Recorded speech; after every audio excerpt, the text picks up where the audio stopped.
precisely 1:15. This is the Sri Lanka Broadcasting Corporation. News edited by Romesh Piris and read by Sharifa Tahir. Headlines. The second cabinet meeting chaired by the President and the Prime Minister to take place today. The Prime Minister says a new committee systems to strengthen Parliament's financial powers. The Minister of Agriculture says to cultivate every home garden to overcome the challenges the country is bound to face in the future. Litro says LP gas shipment arrived today, delivery to begin tomorrow. The hydropower reservoirs filling up following heavy rainfall. India provides dry rations for low-income groups. The world's top graduates get new UK visa option.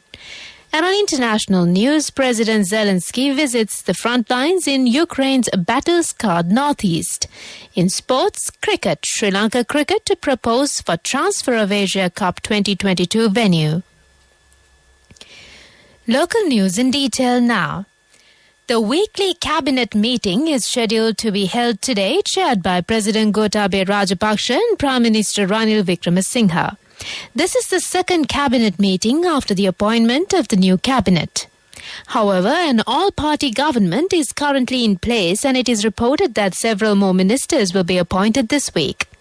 The cabinet will reportedly be limited to 25 members, including the President and Prime Minister. Meanwhile, the parliamentary group of the Sri Lanka Podujana Perumuna is scheduled to convene at 5 p.m. today. The meeting will be held under the auspices of President Gotabaya Rajapaksa at the President's Palace in Colombo. Matters concerning the 21st Amendment to the Constitution will be deliberated at the meeting. Prime Minister Ranil Wickremesinghe says a new committee system will be introduced to strengthen the Parliament's financial powers and a national committee will be established to make the President and Prime Minister answerable to the Parliament. He stated this while delivering a special statement on the 21st Amendment to the Constitution and proposed political reforms. He said that at the same time in the political sphere, there are two major issues, with one being the need to do away with the 20th Amendment and the implementation of the 19th Amendment to the Constitution once again. Premier Wickremesinghe stated that there are three committees related to the state's financial affairs and that the leader of the House, Dinesh Gunawardena, has presented several proposals to strengthen these committees and further empower them. A vessel carrying 3,500 metric tons of liquefied petroleum gas has arrived in the country. Litro Gas Chairman Vijitha Herath said they are hoping to resume LP gas cylinder deliveries from tomorrow. He said they are hoping to unload the shipment today itself. Accordingly, Litro Gas is of the view that it will be able to distribute the stocks of LP gas from tomorrow to the market. Water levels in the Castlereagh and Mausakala reservoirs have been rising following heavy rainfall experienced on the western slopes and the central hills. Engineers in charge of the reservoirs said the dam in the Castlereagh reservoir water levels stood at 73.27% and that of the Mausakala reservoir water levels stood at 36.8%. Engineers said the Lakshapana, New Lakshapana, Vimala Surendra and Polpitiya hydropower complexes are fed by the two reservoirs. They said the maximum power generation of the complexes was 350 megawatts and at present they were contributing 240 megawatts to the national grid. This is the Sri Lanka Broadcasting Corporation giving you the news. We continue with more stories here at home. Continuing its outreach to the people of the Northern Province to address their necessities through humanitarian assistance programs, India is providing dry rations to low-income people of the province. Indian Consul General Rakesh Nadraj, along with MP Selvam Adekalanathan and Mullaitivu government agent K. Vimalanathan, flagged off the distribution of 250,000 kilograms of rice and 2,250 kilograms of milk powder meant for Mullaitivu at the district secretariat. This assistance will benefit close to 28,000 families in the Mullaitivu district alone. In the near future, distribution of assistance will commence in other districts of the northern province. As part of this Indian assistance, thousands of families belonging to low-income groups as well as pregnant women will benefit. This is part of the government of Tamil Nadu's assistance to the people of Sri Lanka, comprising of 40,000 metric tons of rice and 500 metric tons of milk powder, which will be distributed across the island shortly. Graduates from the world's top universities will be able to apply to come to the UK under a new visa scheme. The UK government says the high potential individual route, which opens today, will attract the brightest and best early in their careers. The scheme will be available to alumni of the top non-UK universities who graduated in the past 5 years. Graduates will be eligible regardless of where they were born, will not need a job offer in order to apply. Successful applicants will be given a work visa lasting 2 years if they hold a bachelor's or master's degree and 3 years if they hold a PhD. They will then be able to switch to other long-term employment visas if they meet certain requirements. That's local news for the moment. The main news story is brought to you by Siddhalepa Vedamahatmya. Minister of Agriculture Mahinda Amaravira emphasized the need to grow food crops on all available land in order to face the famine, which is to hit the nation in the future. The minister remarked that giving concessions alone will not help as such an exercise and will not help allay starvation. Minister Amaravira requested that all ministers should start cultivating food crops in their home gardens. Public servants should also join agriculture officers to overcome the challenge which the country is bound to face in the future. The main news story was brought to you by Siddhalepa Vedamahatmya.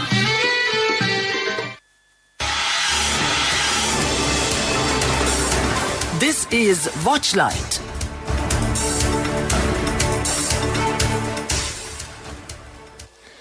The Department of Foreign Affairs of the Philippines has ordered the immediate repatriation of Filipinos in Sri Lanka who want to return home amid the ongoing economic crisis in the country.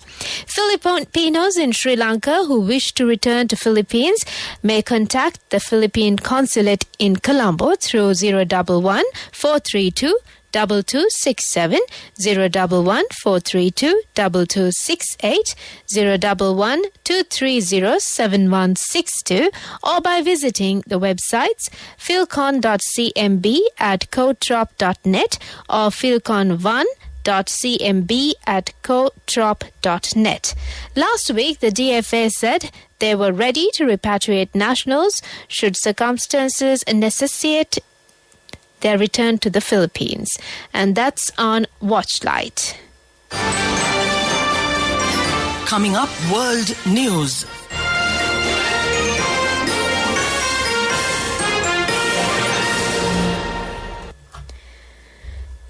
World News headlines. President Zelensky visits front lines in Ukraine's battle-scarred northeast.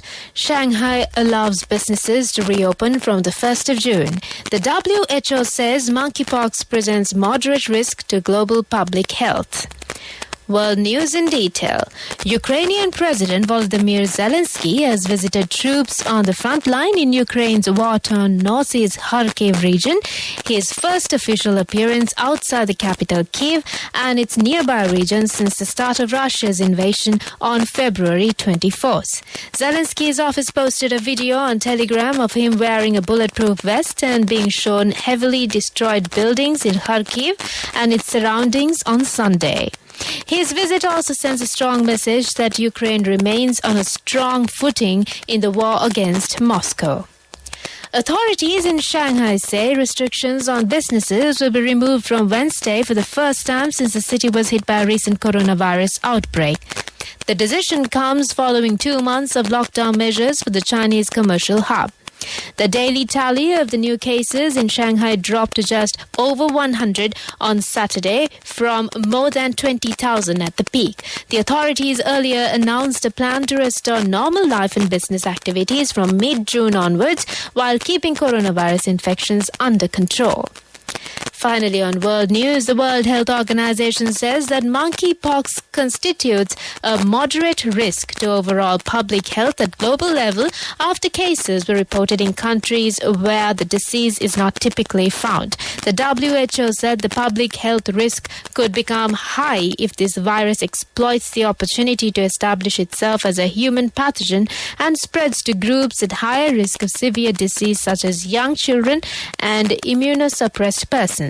The agency added that it expects more cases to be reported as surveillance in endemic and non-endemic countries expands. And to conclude the world news headlines again. President Zelensky visits frontline in Ukraine's battle-scarred northeast. Shanghai allows businesses to reopen from the 1st of June. The WHO says monkeypox presents moderate risk to global public health. That's world news. Moving on to development news. Operations at the Sapagaskanda oil refinery is expected to resume today. The refinery suspended operations on the 20th of March due to lack of crude oil. However, Minister of Power and Energy Kanchana Vijayasekara said they have procured a shipment of Russian oil to produce fuel at the Sapagaskanda refinery. The minister said the refinery will produce fuel in 6 days. The Russian Foreign Ministry said that Russia has received an appeal from Sri Lanka to help in overcoming the energy crisis raging in the country and is now considering the next steps to provide assistance. Minister Vijayasekara said Russian fuel alongside fuel from Abu Dhabi and Iran are being processed at the Sapagaskanda refinery. That's development news. Sports news is brought to you by Sampath Bank. We present your future. And on cricket news, Sri Lanka cricket is expected to propose to the Asian Cricket Council to shift the Asia Cup scheduled from August 27th to September 11th out of the country as the island is currently reeling under the economic and political crisis. It has been learnt that many multiple members of the ACC have said a final decision has not yet been taken but did not rule out the possibility. India, Pakistan, Sri Lanka, Bangladesh, Afghanistan and UAE will be taking part in the tournament. Cash through NSP globally and win wonderful gifts locally. From October 1st, 2021 to December 31st, 2022. Remit a minimum of $100 or an equivalent amount in any foreign currency 3 times through NSB U Trust.